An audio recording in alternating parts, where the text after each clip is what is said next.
Hey there, welcome back to Gen-Z-Sceince. Ever wondered what's really in your tap water? Meet microplastics, tiny plastic particles that sneak into our water sources. Concerned? You should be. These microscopic invaders are everywhere, even in the water you drink daily. But don't worry, there's a simple way to reduce them.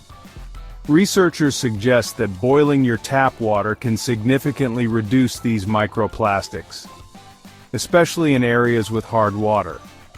When you boil hard water, minerals like calcium carbonate form limescale. And guess what? This limescale traps microplastics. After boiling, just filter the water using a fine mesh strainer. This removes the limescale and the trapped microplastics.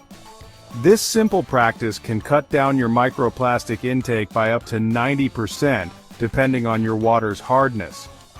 While we're still studying the long-term effects of microplastics, reducing exposure is a smart move for your health. Boil, filter, and enjoy cleaner water. Simple as that. For more practical health tips, make sure to like, share, and subscribe to Gen-Z-Sceince.